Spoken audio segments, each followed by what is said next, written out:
નમસ્કાર વિદ્યાર્થી મિત્રો, મારી આ યુટ્યુબ ચેનલ એડ્યુ ન્યૂઝની અંદર આપ સર્વનું સ્વાગત કરું છું. આપણે તત્વજ્ઞાન ધોરણ 12 પ્રકરણ 1 જોઈ રહ્યા છીએ, જેમાં આપણે આગળ કેટલાક વિડીયો જોયા. હવે આજનો વિષય છે ખૂબ જ અગત્યનો છે,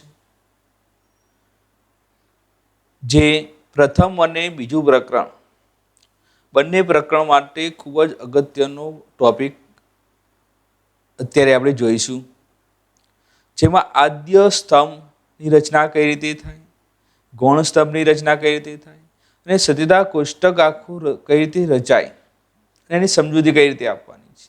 આ બાબતો આપણે જોઈશું કે સતીતા કોષ્ટકની રચના કરતી વખતે આપણે આદ્ય સ્તંભ એક, બીજું ગૌણ સ્તંભની રચના કઈ રીતે થાય અને હરોળની રચના કઈ રીતે થાય છે, એની અંદર ટીએફ કઈ રીતે મુકાય છે અને સતીતા મૂલ્યના નિયમ પ્રમાણે એ સતીતા કોષ્ટકની રચના કઈ રીતે થાય, એની સમજૂતી આપણે આજે મેળવીશું.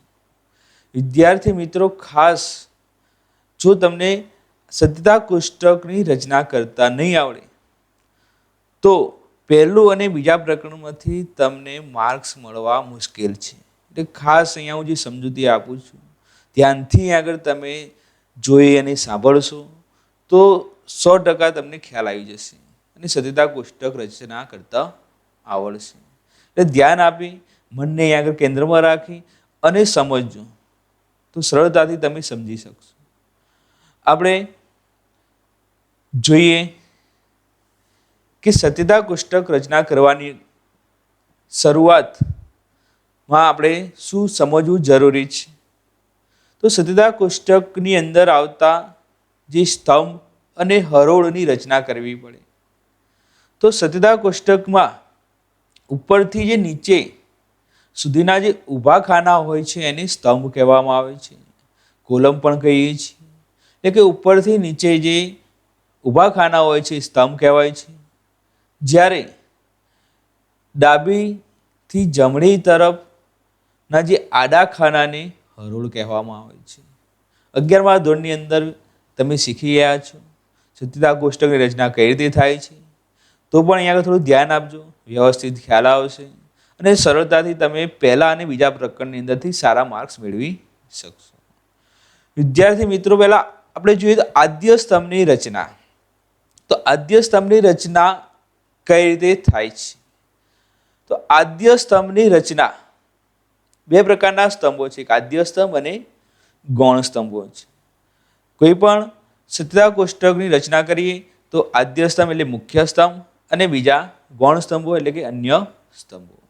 તો જો વિદ્યાર્થી મિત્રો અહીંયા આપેલું છે આપણને કે આદ્ય સ્તંભની રચના કઈ રીતે થાય છે, તો જો પ્રત્યેક સાદા વિધાનમાં પ્રત્યેક જે સાદા વિધાન માટે આદ્ય સ્તંભ રચવાનો હોય છે, જેટલા વિધાનો હોય તેટલા આદ્ય સ્તંભ રચાય.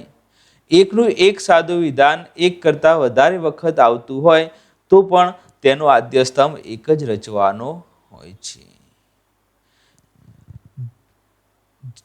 કોઈ પણ સાદું વિધાન હોય, સંયુક્ત વિધાન હોય, સંયુક્ત વિધાન આપેલું હોય આપણને અને આ સંયુક્ત વિધાન એક્ઝામ્પલ તરીકે એક ઉદાહરણ આપેલું છે આપણને. આ જે પહેલા નંબરનું ઉદાહરણ છે તેમાં આપણે જોઈએ તો આદ્ય સ્તંભો કેટલા આવશે, તો આની અંદર કુલ વિધાનો સાદા વિધાનો કેટલા છે એ આપણે જોવું પડશે.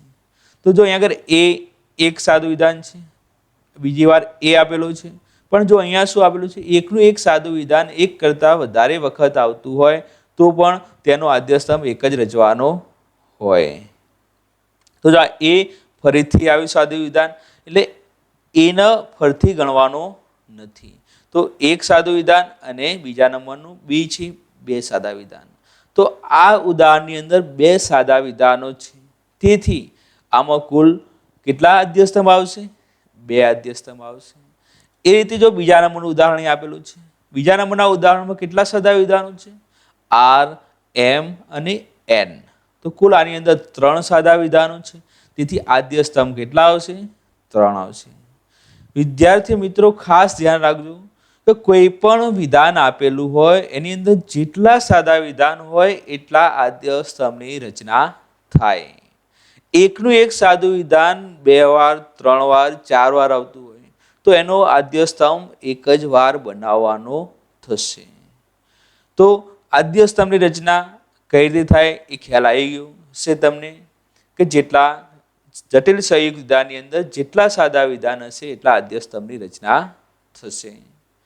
એના પછી આપણે જઈશું ગૌણ સ્તંભ ઉપર જઈશું. તો ગૌણ સ્તંભો જે અહીંયા મેં નીચે રેડ અક્ષરથી લખેલું છે. ગૌણ સ્તંભની રચના કઈ રીતે થાય?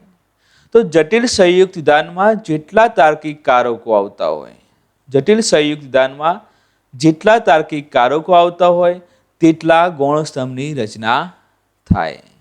હવે જટિલ સંયુક્ત વિધાન અહીંયા ઉપર આપણને 2 ઉદાહરણો આપેલા છે. જોઈએ તો આ એ સમુચ્ચય કૌંસમાં એ વિકલ્પન બી અને આર વિકલ્પન કૌંસમાં એમ શરતી એન, આ 2 વિધાનો આપેલા છે. અહીંયા આદ્ય સ્તંભ તો ખ્યાલ આવી ગયો. હવે ગૌણ સ્તંભો છે. ગૌણ સ્તંભની રચના જેટલા તાર્કિક કારકો હોય, જટિલ સંયુક્ત વિધાનની અંદર જેટલા તાર્કિક કારકો હોય તેટલા અન્ય સ્તંભ એટલે કે ગૌણ સ્તંભ બનશે. પહેલા ઉદાહરણમાં જો કેટલા કારકો છે? સમુચ્ચય અને વિકલ્પન. તો આ સંયુક્ત વિધાનની સત્યતા કોષ્ટકની રચના કરતા 2 ગૌણ સ્તંભો બનશે. બીજું ઉદાહરણ છે એમાં પણ 2 તાર્કિક કારકો છે તો આમાં પણ કેટલા ગૌણ સ્તંભો બનશે? 2 બનશે. વિદ્યાર્થી મિત્રો, આદ્ય સ્તંભ અને ગૌણ સ્તંભની રચના કઈ રીતે કરવી એ તમને ખ્યાલ આવી ગયો હશે. હવે પછી આપણે હરોળની રચના કઈ રીતે થાય એ જોઈશું આપણે. તો હરોળની રચના કઈ રીતે થાય? તો હરોળની રચનાનું એક સૂત્ર છે. હરોળની રચના સુનિશ્ચિત કરવા માટેનું એક સૂત્ર છે કે હરોળની સંખ્યા બરાબર 2/n છે અને n છે n બરાબર સાદા વિધાનની કુલ સંખ્યા અથવા આદ્ય સ્તંભની કુલ સંખ્યા લેવાની છે.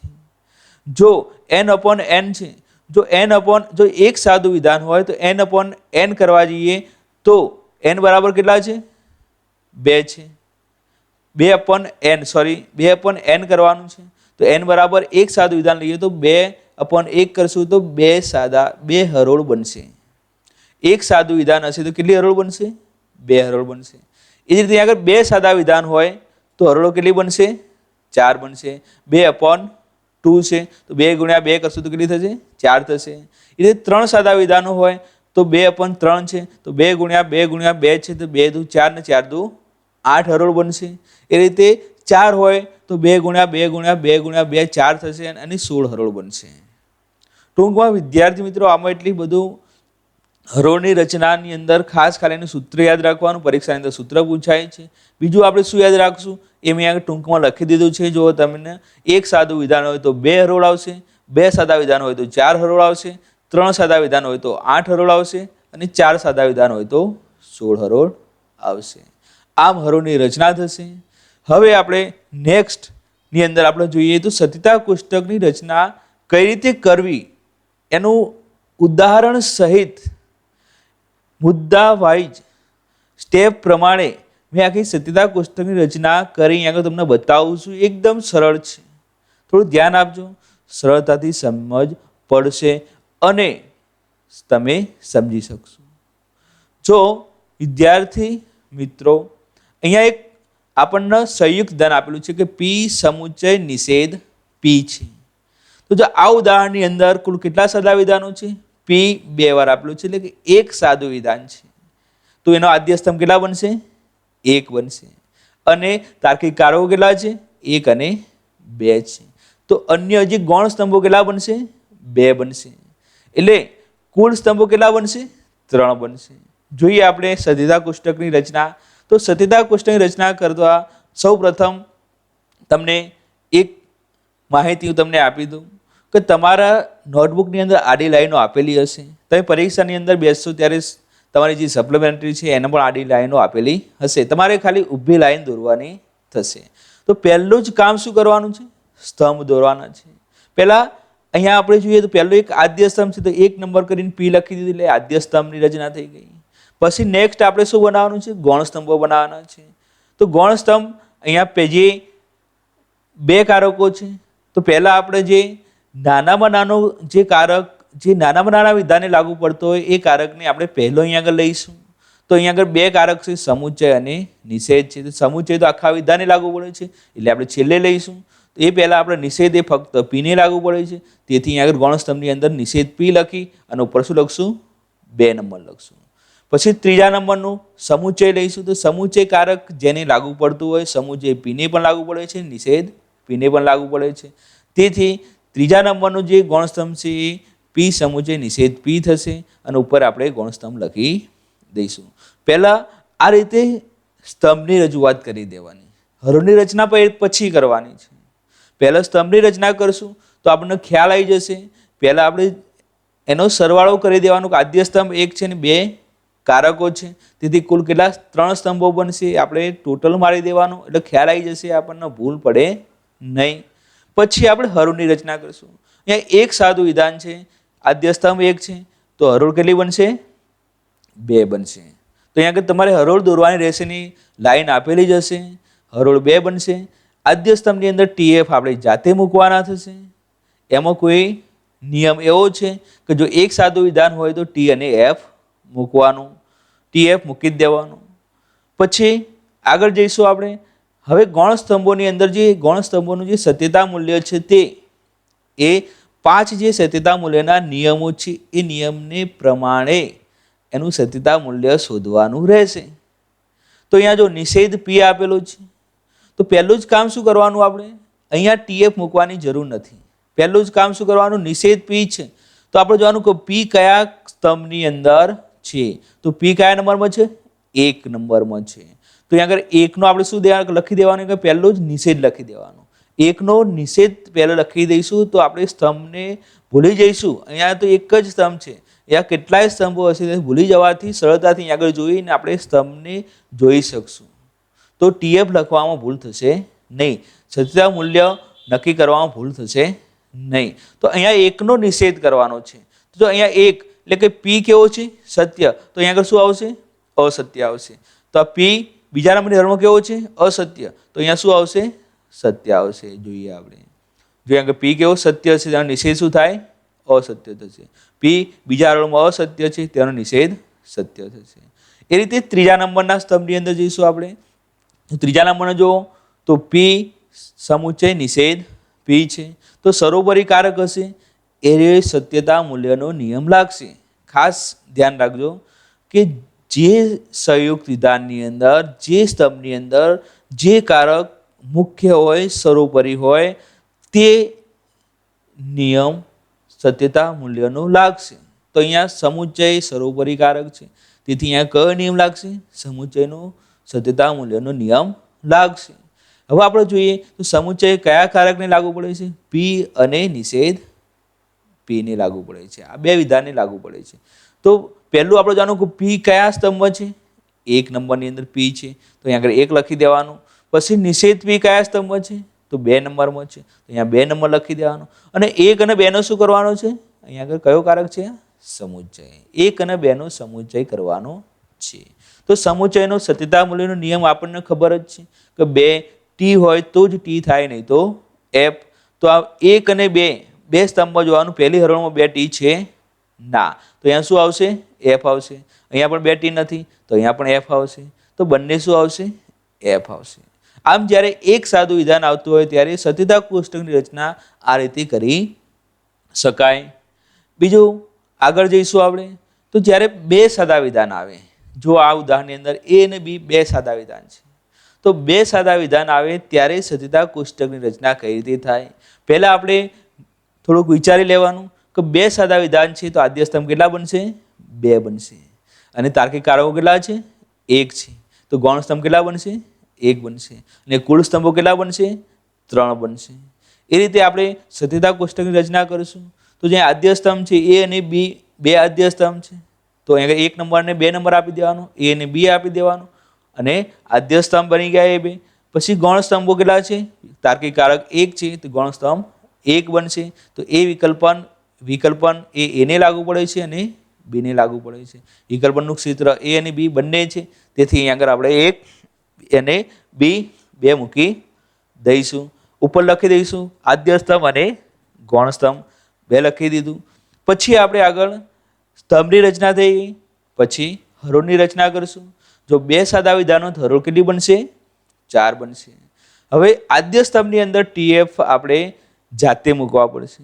એનો નિયમ એવો છે કે 2 જો સાદા વિધાન આવતા હોય તો પહેલામાં અને બીજા સ્તંભની અંદર આપણે આ રીતે મૂકીશું. બીજા સ્તંભથી ચાલુ કરીશું આપણે.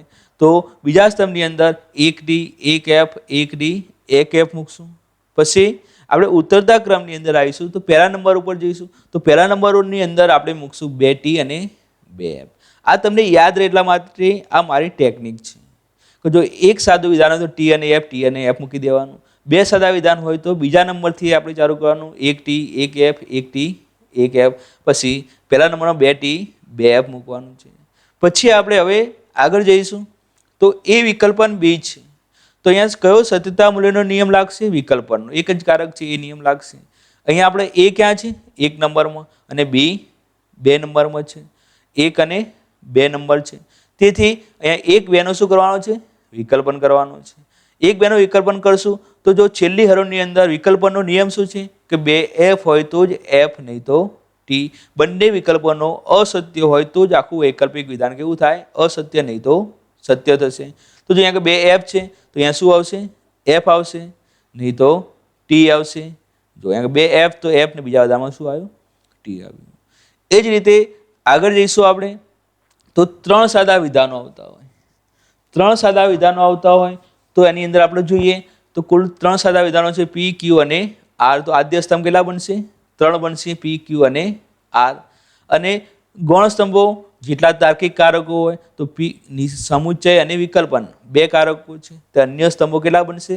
2 બનશે. કુલ સ્તંભો કેટલા થઈ ગયા? 1 2 3 4 ને 5 સ્તંભો બનશે. સાદા વિધાન પ્લસ કારકો કરી દેવાના, એના કુલ સ્તંભો 5 બનશે. તો આમાં પહેલો કારક આપણે અહીંયા આગળ સદ્ધતા કોષ્ટકની અંદર કયો લઈશું? જે સર્વોપરી કારક હશે લાસ્ટ આવશે. તો પહેલાં આપણે વિકલ્પન લઈ લઈશું. તો વિકલ્પન લઈશું તો અહીંયા Q વિકલ્પન R આવ્યું, ચોથા નંબરનો સ્તંભ, અને સમુચ્ચય P અને આખા વિધાનને લાગુ પડે છે, તેથી છેલ્લે 5મા નંબરની સ્તંભની અંદર આખું વિધાન આવશે. P સમુચ્ચય કૌંસમાં Q વિકલ્પન R. ઉપર લખી દઈશું 3 આદ્ય સ્તંભ છે અને 2 ગૌણ સ્તંભો છે. એ રીતે હરોળની રચના 3 સાદા વિધાન હોય તો હરોળ કેટલી બનશે? 8 હરોળ બનશે. અને TF કઈ રીતે મૂકવાના? આ મારી ટેકનિક છે. TF મૂકવાના કઈ રીતે? તો 3 આદ્ય સ્તંભ હોય તો પહેલા ત્રીજા નંબરથી ચાલુ કરવાનું, બીજા નંબર પર આવવાનું અને પહેલા નંબર પર આવવાનું. ત્રીજા નંબરની અંદર શું આવશે?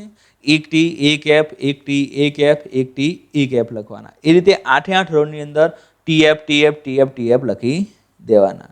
પછી નેક્સ્ટ બીજા નંબરની હરોળ ઉપર જઈશું આપણે. તો બીજા નંબરની હરોળ ઉપર શું આવશે? 2T 2F 2T 2F લખી દેવાના. પહેલા નંબરની હરોળ ઉપર આવીશું ઉતરતા ક્રમની અંદર તો 4T 4F.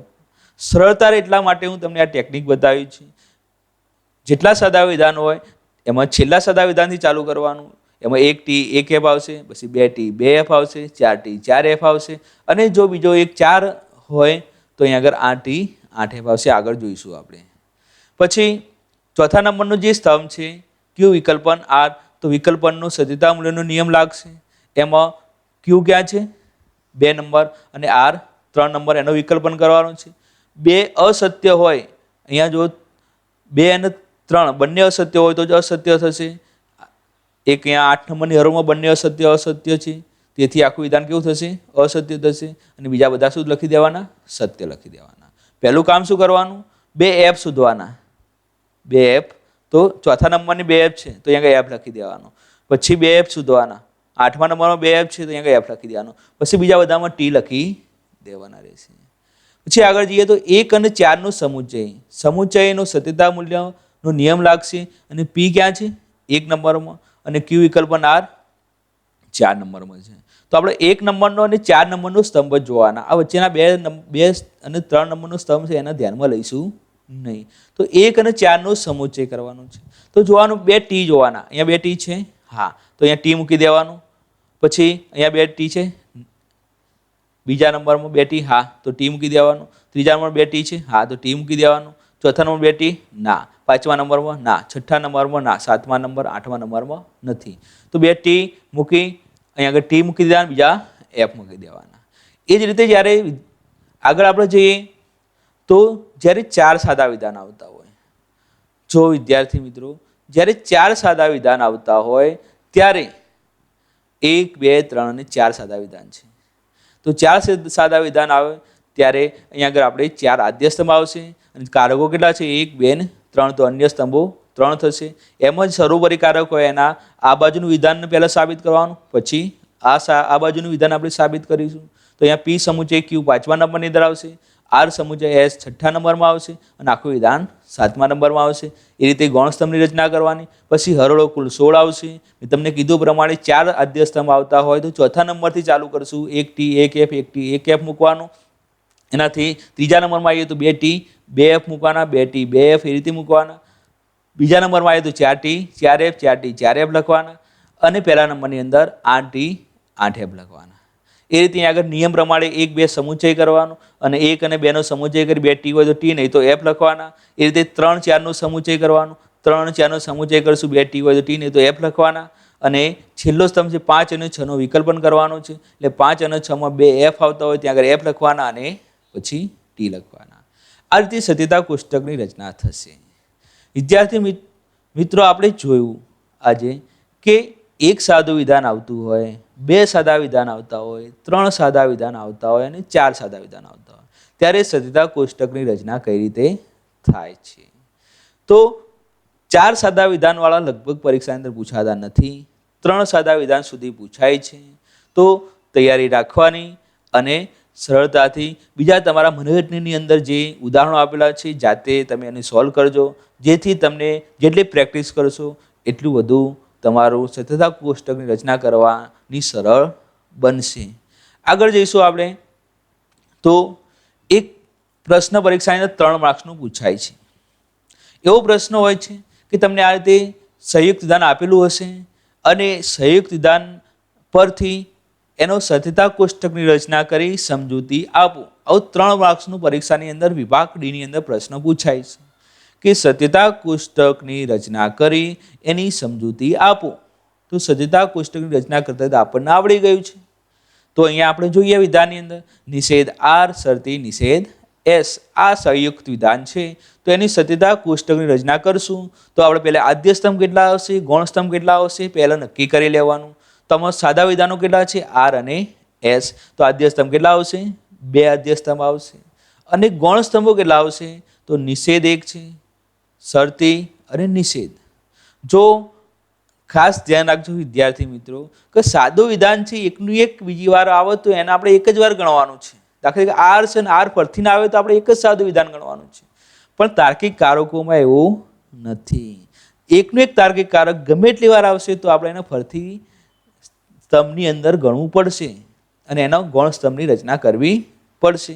તો જો અહીંયા આગળ 1 નિષેધ છે, 2 શરતી અને બીજો ત્રીજા નંબરનો પણ નિષેધ છે. તો ગૌણ સ્તંભો કેટલા બનશે?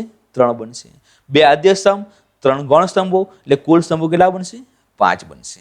તો અહીંયા આદ્ય સ્તંભ આર અને એસ લખી દેવાનું. આ નીચેની રજૂઆત જ્યારે આ સ્તંભની રચના થઈ જાય પછી જ હરોળની રચના કરવાની છે. ખાસ ધ્યાન રાખજો. કેટલાક વિદ્યાર્થીઓ શું કરે છે આદ્ય સ્તંભની રચના કરી દે છે, પછી ટીએફ મૂકી દે છે, પછી અહીંયા સ્તંભ મૂકતા જાય છે અને સત્યતા મૂલ્ય નક્કી કરતા જાય છે. એવું કરવાનું નથી. પહેલાં આપણે આર એસ લખી દીધું. અહીંયાથી નીચેનું લખવાનું જ નથી. આર એસ લખી દીધું. પછી જો તો અહીંયા આગળ સરોવરી કારક કયો છે? શરતી છે. એને છેલ્લે લઈશું આપણે. એ પહેલાં આપણે આ બાજુનું વિધાન સાબિત કરીશું, પછી આ બાજુનું, પછી સરોવરી કારક શરતી લઈશું. તો આપણે આ બાજુ આવીશું તો નિષેધ આર આવશે. તો પહેલો ત્રીજા નંબરમાં શું લખવાનું? નિષેધ આર લખવાનું. પછી શરતીના આ બાજુ આવીશું તો નિષેધ એસ લખશું. તો ચોથા નંબરમાં નિષેધ એસ લખવાનું. અને પછી શરતી નિષેધ આરને પણ લાગુ પડે છે, નિષેધ એસને પણ લાગુ પડે છે. તેથી શરતી આખું વિધાન અહીંયા 5મા નંબરમાં લખી દેવાનું. ઉપર આદ્ય સ્તંભ, ગૌણ સ્તંભો લખવાના. 4 હરોળ આવશે. 4 હરોળની અંદર 2 આદ્ય સ્તંભ છે. તો અહીંયા આગળ બીજા નંબરમાં ટી એફ લખી દેવાનું. પછી પહેલા નંબરમાં આવીશું 2 ટી 2 એફ લખી દેવાનું. પછી આપણે નિષેધ આરને સાબિત કરવો છે. તો નિષેધ આરને સાબિત કરવા માટે આર ક્યાં છે? 1 નંબરમાં. તો તો અહીંયા એકનો શું લખવાનું? પહેલાં અહીંયા એકનો નિષેધ લખી દેવાનો, પછી અહીંયા આગળ TF મૂકવાના. એકનો નિષેધ લખી દીધો. પછી આપણે જોઈએ તો અહીંયા આગળ સત્ય હોય તો શું થશે? અસત્ય. સત્ય હોય તો અસત્ય, અસત્ય તો સત્ય, એ રીતે લખી દેવાનું. એ જ રીતે નિષેધ એસ, તો બેનો શું કરવાનું? નિષેધ. તો અહીંયા આગળ સત્ય હોય તો અસત્ય, અસત્ય હોય તો સત્ય, સત્ય હોય તો અસત્ય, અસત્ય હોય તો સત્ય, એ રીતે મૂકી દેવાનું. પછી લાસ્ટ 5મા નંબરનો સ્તંભ છે નિષેધ આર શરતી નિષેધ એસ. તો નિષેધ આર ક્યાં છે? 3 નંબરમાં. તો અહીંયા 3 લખવાના. નિષેધ એસ 4 નંબરમાં છે. અલ્પ વિરામ કરીને 4 નંબર લખવાનું. અને નિયમ કયો લગાવવાનો સત્યતા મૂલ્યનો? શરતીનો. તો અહીં કૌંસમાં શરતી લખી દેવાનો. તો TF જોવાનું. TF છે કોઈ જગ્યાએ? હા. તો TF 3જા નંબરની હરોળમાં છે, તો અહીંયા આગળ F લખી દેવાનો. પછી બીજામાં શું લખી દેવાનું? T લખી દેવાનું. આ રીતે સત્યતા કોષ્ટકની રચના થઈ જશે. હવે એની સમજૂતી આપવાની છે. તો સમજૂતીમાં ખાસ ધ્યાન રાખજો વિદ્યાર્થી મિત્રો કે ઉપરના દ્રષ્ટાંતની અંદર આપણે જોઈએ તો નિષેધ આર શરતી નિષેધ એસ, આ જટિલ સંયુક્ત વિધાનની અંદર આપણે જોઈએ તો સત્યતા કોષ્ટકની અંદર કુલ કેટલા સ્તંભો છે? 5 સ્તંભો આવેલા છે. આ રીતે લખવાનું. જેમાં પ્રથમ અને બીજું 2 આદ્ય સ્તંભ છે, આર અને એસ 2 આદ્ય સ્તંભ છે, અને ત્રીજું, ચોથું અને પાંચમું નિષેધ આર નિષેધ એસ અને નિષેધ આર શરતી નિષેધ એસ, આ 3 ગૌણ સ્તંભો છે. આ રીતે લખવાનું. પછી આગળનો સ્ટેપ લખશું આપણે. તો નિષેધ આર શરતી નિષેધ એસ જટિલ સંયુક્ત વિધાનની અંદર આપણે સત્યતા કોષ્ટકમાં 2 આદ્ય સ્તંભ અને 3 ગૌણ સ્તંભો જોતા એની હરોળની સમજૂતી નીચે મુજબ છે. તો અહીંયા ચારે 4 હરોળની સમજૂતી આપવાની રહેશે. પહેલાં સ્તંભોની સમજૂતી આપવાની, પછી હરોળની સમજૂતી આપવાની થશે. તો હરોળની સમજૂતી ચારે 4 હરોળની સમજૂતી આપવાની થશે. કઈ રીતે હરોળની સમજૂતી આપવાની થશે? તો જો પહેલે જ નંબર કે જો અહીંયા ધ્યાન આપો તમે, અહીંયા આપેલું જ છે, પહેલાં વાંચી લઈએ. જો આર અને એસ બંને સત્ય હોય તો નિષેધ આર શરતી નિષેધ એસ જટિલ સંયુક્ત વિધાન સત્ય હોય પહેલી હરોળ મુજબ. તો અહીંયા જો ખ્યાલ આવશે કે સત્યતા કોષ્ટકની અંદર પહેલી હરોળ જો શું લખવાનું? જો આર કેવો હોય? સત્ય હોય, એસ સત્ય હોય. આદ્ય સ્તંભ લઈ અને પછી છેલ્લો સ્તંભ જોવાનો છે. પહેલા આદ્ય સ્તંભની અંદરથી પછી વચ્ચેના સ્તંભને જોવાનો નથી, છેલ્લો સ્તંભ જોવાનો છે. જો આર સત્ય હોય, એસ કેવો? સત્ય હોય. એ રીતે પણ લખી શકીએ આપણે કે જો આર અને એસ બંને સત્ય હોય તો અહીંયા આવી જઈશું નિષેધ આર શરતી નિષેધ એસ કેવું થાય છે? સત્ય થાય છે પ્રથમ હરોળ મુજબ. એટલે બીજી હરોળ પર જઈએ. બીજી હરોળમાં જો આર કેવો છે? સત્ય અને એસ અસત્ય છે. જો આર સત્ય અને એસ અસત્ય હોય તો નિષેધ આર શરતી નિષેધ એસ કેવો થશે? સત્ય થાય બીજી હરોળ મુજબ. ત્રીજી હરોળ ઉપર જઈએ. જો આર અસત્ય હોય અને એસ સત્ય હોય તો નિષેધ આર શરતી નિષેધ એસ કેવો થશે? અસત્ય થાય ત્રીજી હરોળ મુજબ. ચોથી હરોળની સમજૂતી. જો આર અસત્ય એસ અસત્ય એટલે કે બંને અસત્ય તો આપણે એ રીતે લખી શકશું. જો આર અને એસ બંને કેવા હોય? અસત્ય હોય તો નિષેધ આર શરતી નિષેધ એસ કેવો થશે? સત્ય થાય ચોથી હરોળ મુજબ. અહીંયા એ રીતે જ આપેલું છે. તો આ રીતે સ્તંભની સમજૂતી આપવાની, પછી હરોળની સમજૂતી આપવાની. કુલ 3 માર્ક્સનો પ્રશ્ન પૂછાય છે પરીક્ષાની અંદર. તો સરળતાથી તમે સત્યતા કોષ્ટકની રચના કરો, પછી એનું સ્તંભની સમજૂતી આપો કે કેટલા સ્તંભો છે, આદ્ય સ્તંભ કેટલા છે, ગૌણ સ્તંભો કેટલા છે, અને જેટલી હરોળ હોય 4 હોય કે 8 હોય કે 2 હોય એ બધી જ હરોળની સમજૂતી તમને આ રીતે આપવી પડશે. તો વિદ્યાર્થી મિત્રો આજે જે આપણે ટોપિક જોયો એમાં તમને સારી એવી સમજ પડી હશે. એના પર જો હજુ કંઈ ખ્યાલ ના આવે તો મારો મોબાઈલ નંબર પણ તમને આપેલો છે અને મારા યુટ્યુબ વિડીયોની અંદર તમે કમેન્ટ કરીને પણ લખી શકો છો. તો વિદ્યાર્થી મિત્રો તમામને મારી શુભેચ્છા કે સારું એવું મારા થકી તમને શિક્ષણ મળે છે. તો આવું શિક્ષણ બીજા લોકો બીજા વિદ્યાર્થીઓને મળી રહે એટલા માટે મારી યુટ્યુબ ચેનલને તમે જે વિડીયોના નીચે સબસ્ક્રાઇબ બટન આપેલું છે તે દબાવી સબસ્ક્રાઇબ કરી અને લાઈક કરી શેર કરજો, તેથી મારો આ વિડીયો છે એ બીજા વિદ્યાર્થીઓ સુધી પહોંચે અને બીજા વિદ્યાર્થીઓ પણ આનો લાભ લઈ શકે અને વધુમાં વધુ તમે શેર કરો અને વધુમાં વધુ સબસ્ક્રાઈબ મળે મને એવું હું આશા રાખું છું. અસ્તુ. જય હિન્દ.